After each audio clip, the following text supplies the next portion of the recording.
ഇന്ന് എനിക്ക് കുറച്ച് ചാള കിട്ടി. അപ്പോൾ ഞാനത് നന്നാക്കി കറി വയ്ക്കാൻ പോവാണ്. അപ്പോൾ ആദ്യം തന്നെ പാനിലേക്ക് കുറച്ച് വെളിച്ചെണ്ണ ഒഴിച്ച് അതിൽ കുറച്ച് ഉലുവയും കടുകൊക്കെ പൊട്ടിച്ച് പിന്നെ എനിക്ക് വെളുത്തുള്ളി ഉള്ളി ഇഞ്ചിയൊക്കെ ഇട്ട് പേസ്റ്റല്ല, നമ്മൾ നന്നായി കറി വയ്ക്കണ അരിഞ്ഞിട്ടാണ് ഇട്ടണത്.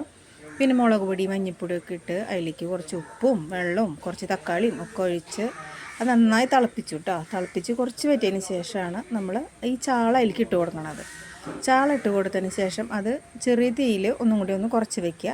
അതിന് ശേഷം ഇതേ കണ്ട അടിപൊളിയായിട്ട് ചാള പിടിച്ച്. പിന്നെ അപ്പോൾ തന്നെ ഞാൻ കറി വെന്തിട്ടുള്ളൂ. അപ്പോൾ തന്നെ ഞാൻ കുറച്ച് ചോറെടുത്ത് ഞാൻ ക്ഷമയില്ല, അതാണ് ഞാൻ അടുക്കളയിൽ നിന്നിട്ട് തന്നെയാണ് ഞാൻ ഭക്ഷണം കഴിക്കാൻ പോണത്.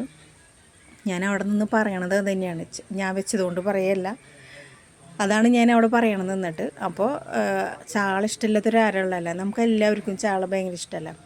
ചാള എനിക്ക് തോന്നുന്നത് നമ്മളെങ്ങനെ വെച്ചാലും അടിപൊളിയാണെന്ന് എനിക്ക് തോന്നുന്നത്. വെറുതെ ഉപ്പിട്ടിട്ട് പുഴുങ്ങി തിന്നാലും സൂപ്പറാണെന്ന് എനിക്ക് തോന്നുന്നത്. അത് ഓക്കെയാണ്, ഹെൽത്തിനും ഓക്കെ ആണെന്നാണ് വേറെ മറ്റുള്ള മീനേക്കാളും. അപ്പോൾ ഓക്കെ, ബൈ, ടാറ്റ.